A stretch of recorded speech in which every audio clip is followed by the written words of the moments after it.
Hello friends, ரயில்வேல தான் வந்து உங்களுக்கு வந்து ரெக்ரூட்மெண்ட் வந்து குடுத்துருக்காங்க. ஸோ இந்த வேலைக்கு வந்து மொத்த வேக்கன்சி வந்து ஒரு 876 வேக்கன்சி வந்து இருக்கு. 10th மார்க் அடிப்படையில தான் இந்த வேலைவாய்ப்பு வந்து உங்களுக்கு வந்து எடுக்குறாங்க. ஸோ இதுக்கு போஸ்டிங்லாம் பொறுத்தவரைக்கும் தமிழ்நாட்ல தான் அதுக்கான போஸ்டிங் இருக்கும். இதுக்கு எக்ஸாம் கிடையாது. ஸோ அதேமாரி உங்களுக்கு அப்ளிகேஷன் ஃபீஸ் இல்லாத கேட்டகரி வந்து பெண்களுக்கு இல்ல. அதேமாரி வந்து எஸ்சி, எஸ்டிக்குலாம் வந்து அப்ளிகேஷன் ஃபீஸ் கூட கிடையாது. ஸோ தமிழகம் முழுதும் பார்த்தீங்கன்னா, அனைத்து மாவட்டத்தினருமே இந்த வேலைக்கு வந்து நீங்க விண்ணப்பிக்கலாம். இப்ப இந்த வேலைக்கான நோட்டிஃபிகேஷன் டீட்டெயில்ஸ் நாம் பார்க்கலாம். ஃப்ரெண்ட்ஸ், இதுதான் பாருங்க official notification. So integral coach factory, அதாவது ஐசிஎஃப்னு சொல்லுவோம். இது வந்து எங்கே இருக்குன்னா உங்களுக்கு சென்னையில் இருக்குது. So ministry of railways department கீழே தான் வந்து ஒர்க்குமே உங்களுக்கு வந்து இருக்கும். இது வந்து பார்த்தோன்னா ஸோ ரயில்வே டிபார்ட்மெண்ட்டுக்குலாம் வந்து உங்களுக்கு வந்து ஸோ மேனுஃபேக்சரிங் பண்ணுவாங்க பார்த்தீங்களா, காம்பனன்ட்ஸ்லாம். ஸோ அந்த டிபார்ட்மெண்ட்ல வந்து கொடுத்துருக்காங்க. இதில் வந்து பாருங்கள், உங்களுக்கு வந்து ஆன்லைன் மோடில் தான் நீங்கள் அப்ளை பண்ணுற மாதிரி இருக்கும். லாஸ்ட் டேட் வந்து 26 ஜூலைக்குள்ளார வந்து நீங்கள் ஆன்லைனில் வந்து அப்ளை பண்ணிக்கோங்க. ஸோ 2 கேட்டகரியாக வந்து எடுக்கிறாங்க. அதாவது பார்த்தோன்னா ஃப்ரெஷர்ஸ் கேட்டகரிக்கும் எக்ஸ்-ஐடிஐங்கிற கேட்டகரிக்கும் இந்த போஸ்டிங் வந்து எடுக்கிறாங்க. மொத்தமாக வந்து பார்த்தோன்னா ஒரு 876 வேகன்சி இருக்குது. அதில் வந்து ஃப்ரெஷர்ஸ்க்கு மட்டும் ஒரு 276 வேகன்சி கொடுத்துருக்காங்க. தனித்தனியாக வந்து பாருங்கள், கம்யூனிட்டி வரையும் அதுக்கான வேகன்சி வந்து பிரித்து கொடுத்துருப்பாங்க. அந்தந்த ட்ரேட் வரையும் உங்களுக்கான வேகன்சி இருக்கும். நீங்கள் வந்து டீட்டெயிலாக செக் பண்ணி பார்த்துக்கோங்க.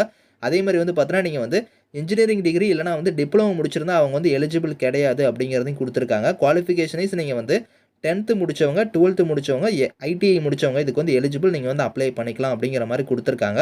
ஸோ அதே மாதிரி உங்களுக்கு ஏஜ் லிமிட்டுன்னு பொறுத்த வரைக்கும் பார்த்தோன்னா மினிமம் வந்து 15 இருக்கணும். மேக்ஸிமம் வந்து பார்த்தோன்னா 24க்குள்ளார இருக்கிறவங்க அப்ளை பண்ணிக்கலாம். இதிலேருந்து உங்களுக்கு வந்து ரிலாக்ஸேஷனுமே இருக்குது. அது வந்து பாருங்கள், எஸ்சி எஸ்டினா வந்து 5 இயர்ஸ் கொடுத்துருக்காங்க. 29 வரைக்கும் அவங்க அப்ளை பண்ணிக்கலாம். அதே ஓபிசியாக இருந்தால் 3 இயர்ஸ் கொடுத்துருக்காங்க. 27 வரைக்கும் அப்ளை பண்ணிக்கலாம். பிடபிள்யூடியாக இருந்தால் உங்களுக்கு 10 இயர்ஸ் வரைக்குமே அந்த ஏஜ்லேருந்து உங்களுக்கு வந்து ரிலாக்ஸேஷனுமே இருக்குது. அதே மாதிரி குவாலிஃபிகேஷனைஸ் நீங்கள் வந்து ஸோ இப்போ எக்ஸ்-ஐடிஐக்கு வந்து நீங்கள் அப்ளை பண்ணுற மாதிரி இருந்தால் ஸோ 10th இல்லைனா வந்து நீங்கள் 12th முடிச்சு அதோட பார்த்தோன்னா என்சிவிடி இல்லைனா வந்து எஸ்சிவிடிக்கான சர்டிஃபிகேட் வந்து உங்கள்கிட்ட இருந்துச்சுன்னா நீங்கள் வந்து அப்ளை பண்ணிக்கலாம் எக்ஸ்-ஐடிஐ கேட்டகரிக்கு.